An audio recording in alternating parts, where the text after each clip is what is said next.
वालिद मरहूम कहा करते थे, अगर हिरन के शिकार पे जाना है तो शेर के शिकार का सामान साथ लेके जाओ। इंग्लैंड वालों ने शायद ये बात सुन ली थी और इस बार वो शेर के शिकार का सामान साथ लाए थे। लेकिन हमारी बदकिस्मती कि हमारी मैनेजमेंट की सोच बकरी निकली और हमने अपनी टीम को इंग्लैंड वालों के सामने हलाल होने के लिए डाल दिया। आज आज तीसरे दिन के अख्ताम पे इंग्लैंड मुकम्मल तौर पे इस सीरीज को जीतने की पोजीशन में है। ये सीरीज इंग्लैंड वाइट वॉश करने जा रहा है, क्लीन स्वीप करने जा रहा है। कराची में ये टेस्ट मैच पाकिस्तान तीसरे दिन ऑलमोस्ट हार चुका है। चौथे दिन की सुबह में इसका फैसला हो जाएगा। सिर्फ 55 रन बाकी हैं और इंग्लैंड की 8 विकेटें बाकी हैं। इस 8 विकेटों में से इंग्लैंड की जो 2 विकेटें गिरी हैं उनमें से एक रेहान की है, जो बैट्समैन नहीं था, नाइट वॉचमैन के तौर पर आया था, उसकी विकेट गिरी है। उस विकेट को काउंट ना किया जाए तो अभी इंग्लैंड के पास उनकी पूरी टीम पड़ी है और उनको सिर्फ 55 रन बनाने हैं। इंग्लैंड ने इस मैच को बहादुरों की तरह खेला। यहां इस सीरीज से पहले मैं आपको पाकिस्तान की और इंग्लैंड की पिछली सीरीज की कुछ दास्तान सुनाता हूं। अगर आपने अब तक मेरा चैनल सब्सक्राइब नहीं किया है तो प्लीज मेरा चैनल सब्सक्राइब करें और बेल आइकॉन प्रेस करें। 2016 में मिसबाह-उल हक की कप्तानी में जाने वाली टीम, पाकिस्तानी टीम ने इंग्लैंड को इंग्लैंड में हराया। 2018 में सरफराज की कप्तानी में इंग्लैंड में होने वाली सीरीज में हम बराबर रहे, जबकि 2012 में अजहर अली जैसे नाकाम तरीन कप्तान की कप्तानी में भी हम इंग्लैंड में सीरीज बराबर करके आए।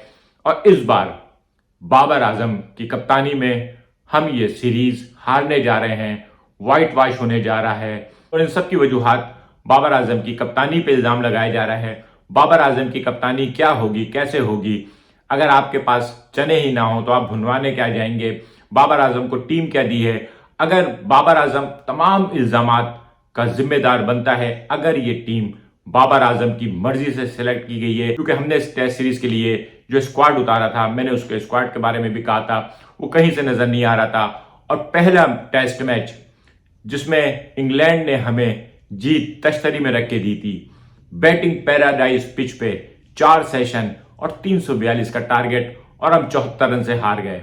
मुल्तान में अगेन हमारी बुजदिलाना अप्रोच, हमने स्पिन पिच बनाई, स्पिनर्स खिलाए, इत्तेफाक से हमारा अबरार एक्सेल कर गया।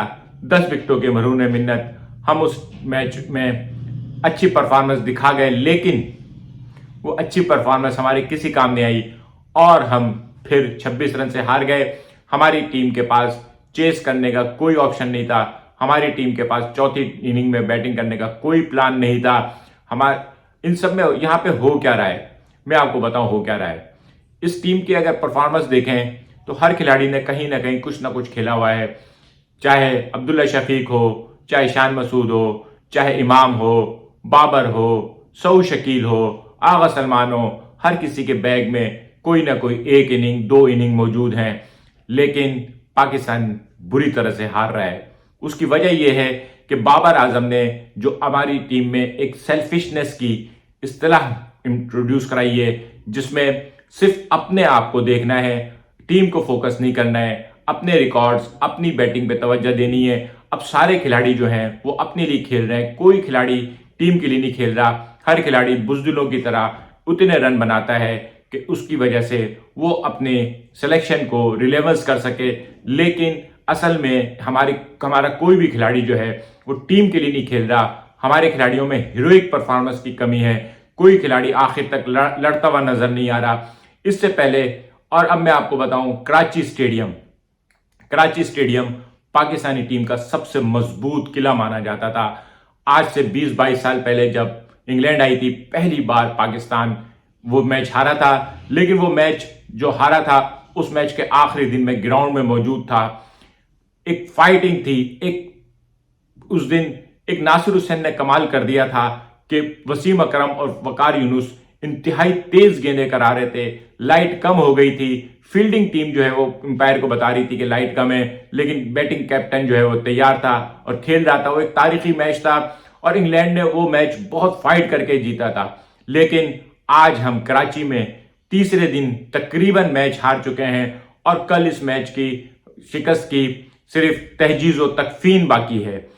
यहां मैं अब आप लोगों की तवज्जो सरफराज की तरफ दिलाना चाहूंगा। सरफराज बड़ा खूबसूरत खिलाड़ी था। हैरत हुई आपको? जी हाँ, मैं बताता हूं। शक्ल और सूरत की बात नहीं कर रहा, कराची वाला था, हम जैसे ही था वो भी। लेकिन सरफराज की सबसे बड़ी खूबसूरती ये थी कि उसकी टीम में 10 के 10 खिलाड़ियों की खामियां जो है ना वो छुप जाती थी। सरफराज की टीम में सबसे बड़ी खूबी यह थी कि तमाम बैट्समैनों की नाकामी, तमाम बॉलरों की नाकामी, यहां तक कि फील्डर के कैच छोड़ने की जिम्मेदारी भी सरफराज पे आती थी। कोई खिलाड़ी हिलता भी था तो वो सरफराज की नाकामी थी। लोगों को सरफराज का उठना बैठना, चलना फिरना, रोना गाना, हर चीज, यानी पूरी 11 खिलाड़ियों में से सारे 10 खिलाड़ियों को हमने माफ कर दिया था और एक सरफराज को फोकस किया हुआ था। अब क्या हो रहा है, इस बार बाबर के साथ भी शायद कुछ ऐसा ही हो रहा है, लेकिन बाबर के साथ जो कुछ हो रहा है वो इंतहाई गलत हो रहा है। बाबर बतौर बैट्समैन इस सीरीज में भी शायद सबसे बेस्ट है। इस सीरीज में जो भी अच्छी पार्टनरशिप है उनमें सऊद शकील या बाबर आजम नजर आते हैं। सऊद शकील अच्छा नजर आया है, लेकिन उसके आगे पीछे क्या हो रहा है? आज भी बाबर के आउट होते ही पूरी टीम ढेर हो गई। 9 बैट्समैन खिलाए हैं इस मैच में। पिछले मैच में भी हमने 9 बैट्समैन खिलाए थे और इस मैच में भी हमने 9 बैट्समैन खिलाए हैं। हम फहीम अशरफ और मोहम्मद वसीम जूनियर जैसे ऑलराउंडर के साथ अटैक करा रहे हैं, लेकिन उसके बावजूद हमारी ये बॉलिंग इंग्लैंड को बहुत ज्यादा स्कोर करने, हमारी इस कमजोर तरीन बॉलिंग लाइन ने भी इंग्लैंड को बहुत ज्यादा रन नहीं करने दिए। लेकिन क्या करें, हमारी बैटिंग 10 बैट्समैनों के साथ भी इस काबिल नहीं है कि वो कुछ कर सके, बोर्ड पे स्कोर जोड़ सके। और आज 167, और बिलीव मी, ये आज से 2-3 साल पहले की बात है। अगर पाकिस्तानी टीम ने सामने वाली टीम को 167 170 का टारगेट दिया होता था, हमें लगता था कि हम जीत जाएंगे, हमारे स्पिनर और हमारे फास्ट बॉलर इस मैच को निकाल लेंगे। और हमने ऐसे मैच दुबई में जीते भी हैं। लेकिन आज कहीं से भी इस पूरी सीरीज में एक बार भी नहीं लग रहा कि हम जीतने के लिए खेल रहे हैं। हम ड्रॉ के लिए खेल रहे थे। ड्रॉ के चक्कर में हम हारने जा रहे हैं। बोर्ड ने जो टीम सेलेक्ट की थी उसकी पूरी कोशिश थी इसको किसी तरह से कवर किया जाए। कमजोर तरीन बैटिंग लाइन खिलाई और उसके बाद बैट्समैन ऐड कर दिए।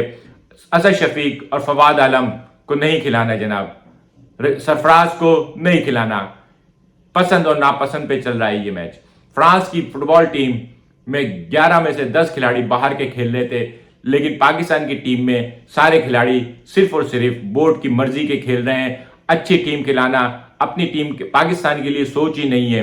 देखें, मिसबा कप्तान हो, सरफराज कप्तान हो, वसीम अकरम कप्तान हो या बाबर आजम कप्तान हो, ये सब कप्तान पाकिस्तानी क्रिकेट टीम के होते हैं। जब टीम हारती है तो पाकिस्तान की टीम हारती है और जब टीम जीतती है तो पाकिस्तान की टीम जीतती है। हमें असल में सारी मोहब्बत, सारा गुस्सा, सारी खुशी पाकिस्तानी टीम से मिलती है। किसी के कप्तान होने या किसी के कप्तान ना होने से नहीं होती। लेकिन इस बोर्ड की सारी दिलचस्पी अपने फेवरेट खिलाड़ियों को प्रमोट करने पर है, उनको किसी न किसी तरह से चांस देते चले जाने पर है। चाहे कोई भी खिलाड़ी नजरअंदाज हो रहा हो, चाहे दूसरे खिलाड़ी। अभी मैं आपको बताऊं, असद शफीक ने नवंबर में लास्ट सेंचुरी बनाई है फर्स्ट क्लास में, लेकिन बोर्ड को याद नहीं है। बस ठीक है, उनको नया टैलेंट लाया ना, टैलेंट ही लाए ना, टैलेंट आए तो नजर आए। लेकिन ये टैलेंट जो है ना खुद गर्ज टैलेंट आया है। आप यकीन करें, ये तमाम खिलाड़ी जो हैं या तो ये खुद गर्ज हैं या इनको गेम प्लान नहीं पता। मैनेजमेंट में पहले जब से मैंने ये व्लॉग का सिलसिला शुरू किया है, मैंने अपना पहला या दूसरा व्लॉग ही क्रिकेट के ऊपर करना शुरू किया था, और मैं उस वक्त से और आज तक ये बात बोल रहा हूं कि ना इस बोर्ड के पास कोई प्लान है, ना कोई एग्जीक्यूशन है, ना कोचिंग नजर आ रही है। सामने वाली टीम पूरी तरह से तैयारी कर आ रही है, हमारी कमजोरियों को देख कर आ रही है, और हम यहाँ पे अपनी ही कमजोरियों और अपनी खामियों और अपनी ताकत कोई चीज नहीं इस्तेमाल कर सके। हमने स्पिनर खिला के और स्पिन पिच बना के देख लिया। उनका रेहान जो है एक्सेल कर गया। रेहान भी पाकिस्तानी है, वो हमारे पाकिस्तानी खिलाड़ी को अपने मुल्क में खिला रहे हैं और हम अपने पाकिस्तानियों को नजरअंदाज कर रहे हैं। और फिर कहेंगे कुदरत का निजाम। कुदरत का निजाम नहीं है जनाब, आप लोग टीम के साथ खिलवाड़ कर रहे हैं, आप लोग हमारे जज्बात के साथ खेल रहे हैं। अच्छी टीम खिलाएं। हम देखें, याद रखें, एक टर्म हार और जीत तो होती है, लेकिन हार और जीत के साथ साथ एक चीज मुकाबला भी होती है। कल रात को अर्जेंटाइन और फ्रांस का मैच था, फ्रांस हार गया, लेकिन अर्जेंटाइन और फ्रांस का मैच जो है लोग सालों याद रखेंगे, क्योंकि दो टीमें खेल रही थी, ग्राउंड में एक जबरदस्त मुकाबला था। एक खूंखार किस्म का मुकाबला था।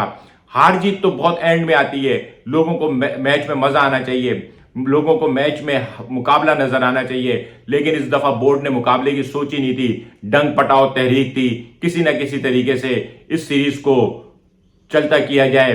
आखिर में मैं रमीज राजा के बारे में कहूंगा मशहूर जुमला, कहां ले आया है यार ये शख्स हम लोगों को। मिलेंगे अगले किसी व्लॉग के साथ, शुक्रिया।